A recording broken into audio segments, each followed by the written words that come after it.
Assalamualaikum warahmatullahi wabarakatuh. Kembali lagi bersama kami Studsweb Podcast, geledah informasi sampai ke inti.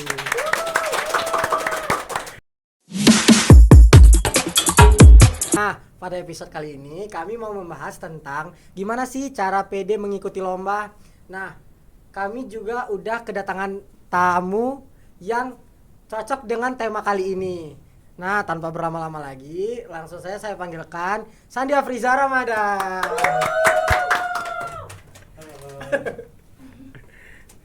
Halo. Halo Sandi. Halo. Gimana nih kabar sekarang? Alhamdulillah kabar aku baik.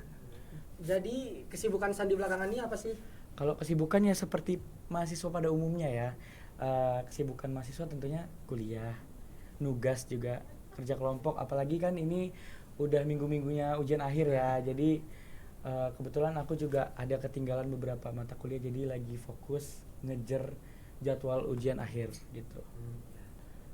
Oh iya, kelupaan. Boleh nggak Sandi kenalin diri dulu ke penonton biar penonton Studsweb pada tahu? Oh, boleh dong. Perkenalannya kemarin kan? Ya. Oke, baik. Perkenalkan, nama saya Sandi Afrizah Ramadan. Saya kebetulan dari program studi ilmu komunikasi angkatan 2022 dan asal saya tuh dari Aceh Tamiang. Aceh Tamiang itu di ujung provinsi Aceh, lebih tepatnya udah mau masuk ke Sumatera. Jadi kalau ditanya bisa bahasa Aceh, nggak bisa karena di sana masyarakatnya udah kontinental gitu. Nah, pada episode kali ini tuh kita mau ngebahas tentang gimana sih cara PD ikuti lomba. Karena kan yang kita tahu tuh Sandi tuh sering ikut lomba. Jadi boleh kan kita kulik-kulik, sharing-sharing di podcast episode kali ini? Ya, boleh banget malah. Oke. Langsung aja kita ke pertanyaan pertama nih. Nah, itu apa yang ngebuat Sandi termotivasi mengikuti sebuah lomba? Apa yang ngebuat Sandi termotivasi mengikuti sebuah lomba? Ya. Oke, kalau ditanya tentang motivasi nih, apa yang memotivasi? Lebih ke sebenarnya yang memotivasi itu karena ingin mengembangkan hobi terlebih di bidang tarik suara gitu, di bidang vokal. Karena aku pribadi itu suka terhadap hal-hal yang berhubungan dengan seni suara seperti bernyanyi, musik, teater kayak gitu. Jadi kalau ditanya motivasi, tentunya aku ingin memperbanyak portofolio. Satu, portofolio, terus mengembangkan bakat yang udah aku miliki juga gitu. Jadi motivasiku itu tentunya mengembangkan bakat. Apa yang aku miliki itu bakalan aku kembangkan dan aku berharapnya nanti suatu saat dari bakat yang aku punya, dari kelebihan yang aku punya itu bisa jadi sumber rezeki buat aku, sumber cuan buat aku, terus sumber apa lagi ya? Sumber apa? Udah, sumber rezeki buat aku gitu aja. Itu sih. Itu yang hal-hal yang memotivasi aku. Terus di samping hal itu, aku juga tertarik dengan seni dan aku merasa aku bisa meluapkan segala rasa yang sedang aku rasain, kayak segala kondisi yang lagi aku rasain, seperti aku kesel, aku stres, aku lagi di bawah tekanan, itu tuh aku ngerasa aku bisa untuk aku tumpahin di seni, terkhususnya di bernyanyi gitu. Bidang tarik suara. Di bidang tarik suara. Oh, berarti Sandi sering ikut lomba di bidang tarik suara. Iya benar. Nah, berarti di bidang tarik suara tuh Sandi bisa ngeluarin kekesalan Sandi, bahagia Sandi, Iya. apapun itulah. Segala emosi yang aku punya, aku suka luapin di bidang suara, terkhususnya nyanyi gitu. Dan next pertanyaan selanjutnya ya. Oke. Gimana cara Sandi buat siapin mental saat ikuti lomba? Siapin mental. Ya. Ketika Kan mau mengikuti lomba. biasanya kan orang-orang tuh nggak berani karena mentalnya tuh ciut. Ya oke. Kalau untuk preparing mental ketika mau mendekati lomba itu lebih ke latihan nih. Latihan tentunya latihan, mulai dari latihan vokal, latihan gestur segala macam supaya makin pede. Terus yang kedua tuh aku suka tentuin outfit yang aku suka. Jadi ketika aku mau lomba, aku cenderung suka menentukan outfit yang wah ini aku suka banget. Kalau aku pakai ini, tingkat kepedean aku tuh bakalan meningkat gitu. Jadi ya? itu juga secara tidak langsung mempengaruhi kesiapan mental aku di atas panggung. Terus yang ketiga, aku biasanya selalu follow up gitu, kayak recheck teman-teman yang menurut aku tuh bisa jadi support system aku. Aku sering tanyain apakah aku bisa gitu. Apa aku bisa ya? Aku bisa nggak ya gitu. Kuatin aku dong gitu. Jadi aku untuk siapin mental itu yang terutama support dari orang-orang sekitar. Berarti teman Ya, jadi support. jadi support system itu hal yang menurut aku paling nge-grow mental aku. Jadi aku berani gitu di panggung gitu. Terus aku juga untuk meningkatkan mentalku biasanya aku sering instruksiin teman-teman aku buat aku hari ini nampil loh. Kalian nonton dong gitu. Jadi itu juga secara langsung, itu bahkan secara langsung meningkatkan kepedean aku, kepercayaan diri aku dan mental aku gitu. Jadi kalau biasanya persiapan mental yang aku lakuin sebelum mendekati hari-hari perlombaan itu gitu. Berarti tadi salah satunya tuh outfit sama Ya, support outfit. teman-teman ya. Ya, benar. Nah, jadi kita tahu nih berarti Sandi cara kuatin mentalnya tuh dengan siapin outfit sebelum ikuti lomba sama support dari teman-temannya ya kan. Teman-teman, orang tua, pelatih vokalnya juga. Jadi tidak terlepas bahwasannya kita itu butuh support gitu. Jadi mental kita ke-grow, mental kita itu kebangun ketika kita mengikuti sebuah ajang perlombaan. Terkhusus aku yang cabangnya solo gitu, karena Vokal solo. karena yang solo-solo ini cenderung lebih berat gitu. Dengar penonton. Nah, next ada pertanyaan yang ketiga, itu pasti ada nggak sih hambatan sama tantangan yang Sandi alami selama mengikuti perlombaan? Hambatan dan tantangan ya. Ya. Berarti ada dua nih. Iya. Ada hambatan dan Ada tantangan. tantangan. Oke. Kita bakalan bahas hambatan dulu ya. Oke. Kalau di hambatan biasanya ketika mau ikut lomba itu di waktu sih. Kenapa dengan waktu? Nah, karena gimana ya? Kita kan mahasiswa nih. Ya. Terkhusus aku pribadi mahasiswa. Dan terkadang lomba-lomba itu diadain pagi hari, diadain siang hari, dan bentrok aku kan dengan mahasiswa mata nih. kuliah ya? Jadi terkadang perlombaan itu suka bentrok sama perkuliahan aku gitu, dan itu mewajibkan aku untuk mengorbankan salah satunya. Nah gitu. Yang biasa aku sering lakuin, aku recheck dulu. Kira-kira mata kuliah ini masih bisa aku toleransiin nggak gitu. Kalau masih bisa dan memungkinkan, aku bakalan toleransiin. Jadi lebih milih ikut lomba. Iya gitu. Jadi lebih ke ikut lomba. Tapi kalau misalnya udah urgent banget nih, misalnya kayak dosen ini nggak nerima permisi gitu. Iya. Nah itu aku bakalan korbanin salah satunya. Nah gitu. Atau aku keluar mengundurkan diri dari lomba gitu. Tapi sejauh ini aku belum pernah yang namanya mengundurkan diri dari lomba. Nah itu hambatan aku yang pertama. Terus hambatan kedua sih biasanya banyak terjadi ketika di atas panggung. Kenapa tuh? Hal yang paling sering aku hadapin itu musik sering nggak kedengeran karena speaker monitor yang di depan itu sering error gitu, apalagi kalau acara-acara tingkat kampus yang bahkan nggak ada monitornya gitu kan. Terus hambatannya lagi ke ini sih, mic gitu, jadi sound system yang kacau balau dan itu bakalan mempengaruhi performa kita nampil gitu. Aku pribadi udah beberapa kali menghadapi sound yang kayak sound masjid. Nah, toa masjid jadi kayak pecah gitu. Bahkan kita kan ikut tarik suara nih yang dinilai suara, artikulasi, kejelasan kita dalam menyampaikan lagu gitu. Tapi kalau sound systemnya aja nggak mendukung, itu gimana gitu. Itu hambatan kalau aku mengikuti lomba. Terus kalau untuk tantangannya sih lebih ke meyakinkan diri.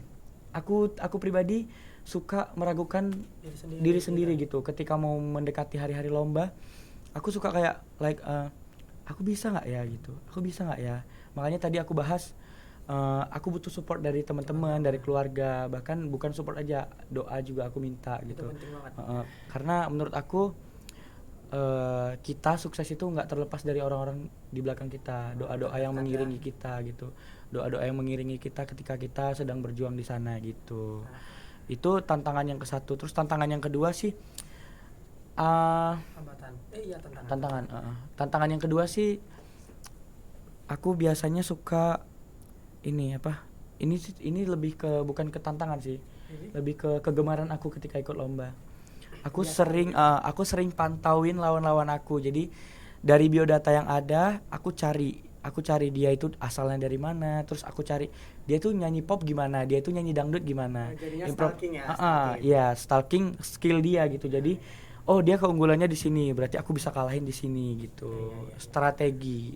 Kalau bisa dibilang itu namanya strategi Kece gitu. badai Sandi. Oke, lanjut pertanyaan selanjutnya. Menurut Sandi penting nggak sih peran pelatih saat mengikuti sebuah lomba? Oh, tentunya kalau peran pelatih itu penting banget ya.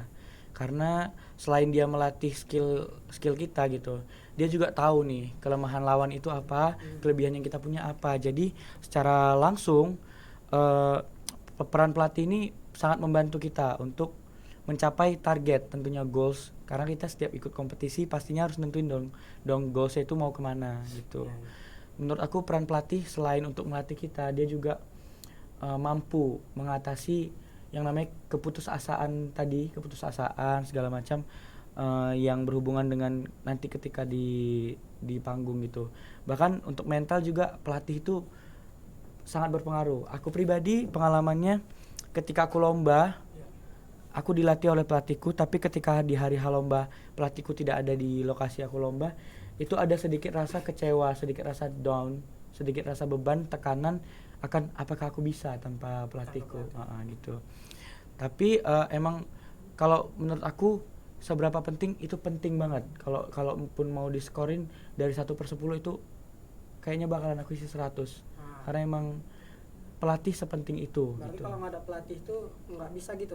Bisa sih bisa, tapi mungkin untuk sebagian orang dia it's okay kalau nggak ada pelatih. Tapi untuk aku pribadi sangat penting gitu. Karena sejauh apapun itu aku bakalan request, pelatih aku kan namanya Bunda Ovi. Aku bakalan request, Bun ikut ya gitu. Bun ikut ya, dampingin ya gitu. Salah satu support system Juga. Karena kalau orang tua kejauhan. Iya.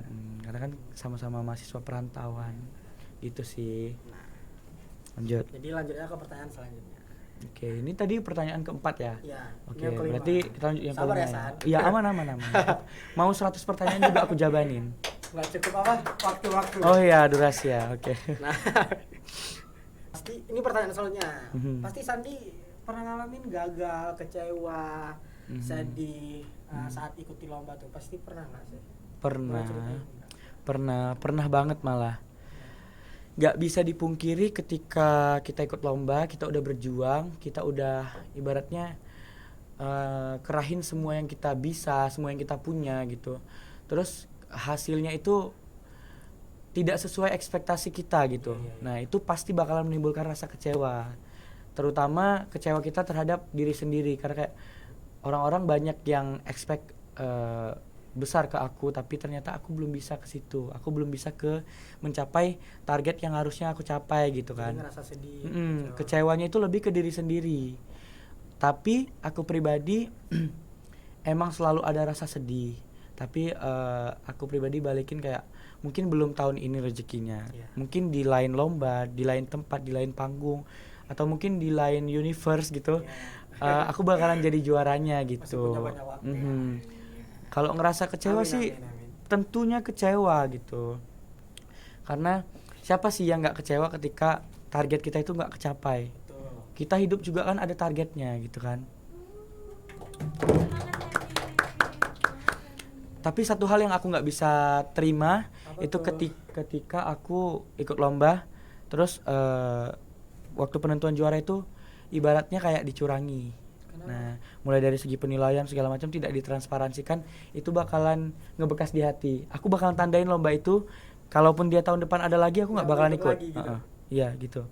Itu tips dari aku untuk membangkrutkan acaranya. Jadi tahun depan dia nggak bakalan sukses lagi ngadain. Sangat gitu. ngebekas ya. Iya ngebekas di sini nih. Ya. Seret gitu. Gak enak loh dicurangin itu. Apalagi kalau main sogo. Bahaya itu bahaya. Bahaya nih ya guys.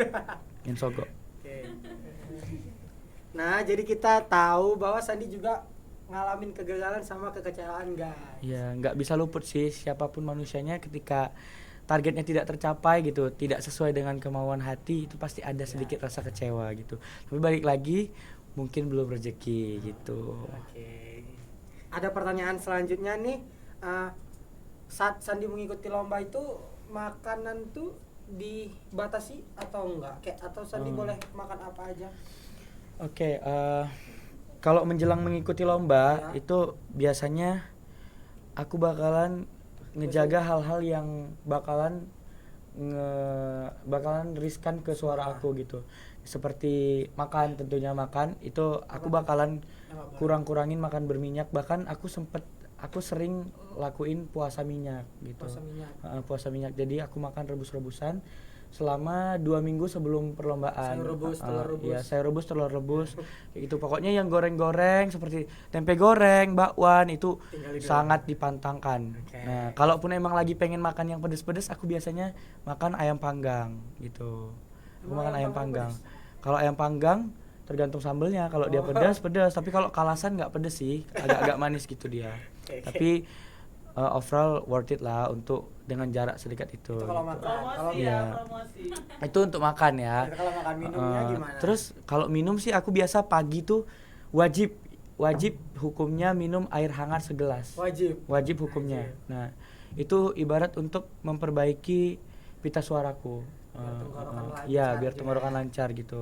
Karena kalau pagi kan terkadang tenggorokan tuh ada dahak atau apa segala macam yang mengganggu di sini gitu. Ya. Terus aku juga biasanya tips dari guru aku kunyah kencur.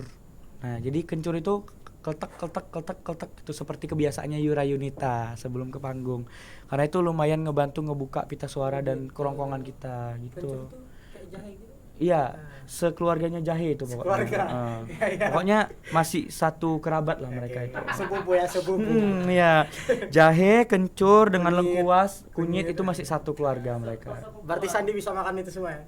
Bisa, tapi kunyit jangan, giginya kuning nanti. Oke. Oke, boleh dilanjut. Nah, jadi kita udah di penghujung menit di episode kali ini. Kita nih mau tahu nih, Sandi terakhir ikuti lomba apa sih belakangan ini? Belakangan ini. Ya. Dengar-dengar sih lomba gede ya. Iya, ada 2 lomba sih. Yang satu itu waktu itu Dies Natalis Unimal yang ke-53 tahun. Kalau nggak salah ke-53 tahun ya. Kalau salah Unimal. tolong diperbaiki di komentar gitu. Terus itu aku ikut cabang vokal solo, tapi waktu itu genrenya dicampur. Jadi Sandi Jadi aku waktu itu genre dapat apa? juara 2. Aku Genre? bawa pop tetap. Tetap. Karena aku emang pop singer. Oke. Nggak dangdut ya? Nggak, bisa juga tapi dangdut, bisa. bisa juga dangdut. Bisa Tapi segalanya. aku lebih suka ke pop karena kalau dangdut musiknya kayak ngebeat banget Goyang gitu. ya, Aku Bang? suka kayak malu sendiri ketika denger lagunya. Nah, Jadi terus lebih ke pop ya, Sandi. ya terus lomba selanjutnya tuh aku ada ikut Peksimida. Peksimida itu Pekan Seni Mahasiswa Daerah gitu. Itu Jadi tingkat? itu tingkat Provinsi Aceh. Aceh. Keren ya, keren. Terima kasih. Tunggu. Nanti ya, sabar ya. Oke. Pekan Seni Mahasiswa itu diadain di ISBI, Institut Seni Budaya Indonesia yang ada di Aceh, di Kota Janto. Oh, itu baru. Iya, itu ISBI itu baru dari 2018, universitas masih baru. Kota Janto itu kebetulan dijuluki dengan Kota Mati Seribu Seni. Jadi Otomatis 1000 seni. karena emang Kota Janto itu letaknya di tengah-tengah hutan, Ya. tapi infrastruktur segala macam mereka maju. Hanya saja kekurangan mereka itu kotanya nggak hidup, gagal gitu. Gitu. Jantung ini berarti di dekat Banda Aceh gitu. Dia Berapa jam dari masuknya Banda? ke Kabupaten Aceh Besar 1,5 jam kalau mau 1 ke jam setengah Banda. dari Banda Aceh. Iya gitu. Terus di lomba Pekan Seni Mahasiswa itu ada sekitar 16 cabang kalau nggak salah, dan aku pribadi ikut lomba vokal solo pop putra mewakili Universitas Maliku Saleh gitu. Keren ya, Sandi. Ya. Terus apa lagi ya? Pokoknya tahun ini Ini tuh baru aja gitu. baru tanggal 24 sampai 27 Juni banget kemarin ya, ya, baru banget, baru pulang. Sedihnya juga masih ada di sini gitu. Ceritain ya ntar sedihnya. Dan Mungkin bahagianya. sedihnya bakalan aku masukin di second account aja. Hanya untuk konsumsi orang Oke, tertentu, oke. oke. Terus alhamdulillahnya Unimal tahun ini tuh menorehkan hasil yang lumayan. Karena di tahun 2022 Peksimida itu kan diadainnya 2 tahun sekali. Ya. Di 2022 waktu tuan rumahnya Universitas Teguh Umar, kita cuman dapat tiga kriteria dan yang juara 1 itu cuma 1. Tapi tahun ini kita peningkatan besar-besaran, kita mengungguli 12 cabang lomba dengan predikat juara 1 ada 4 orang, juara 4 cabang lomba, maksudnya juara 2 ada 2 cabang lomba, dan sisanya kalau nggak salah 6 itu ada di juara 3 gitu. Oke Sandi, jadi kita kan udah ngulik semuanya tuh. Boleh nggak si Sandi nyanyi dikit aja? Dikit aja ya. Ya dikit aja. Lagu apa ya? Bebas sih. Mungkin lagu yang aku bawain waktu lomba kemarin aja ya. Oke. Oke, jadi kemarin aku bawain lagu Belum Siap Kehilangan dari Stefan Pasaribu. Wow. Aku di rapnya aja ya. Karena kebetulan suaraku lagi agak sedikit parau gitu, agak sedikit sengau.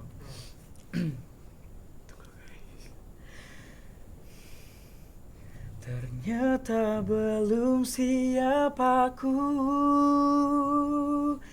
kehilangan dirimu,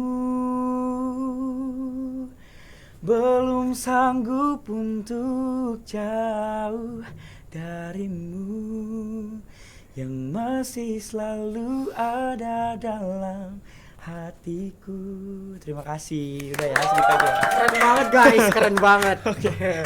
Tapi salfok nih sama baju Sandi. Iya, ini kebetulan aku ini official merchandise mereka di ISBI, yang ngebuat mahasiswa langsung sana, dan bacaannya Peksimida Aceh ke-16 tahun 2024 di ISBI. Oh ya, juara berapa tuh San?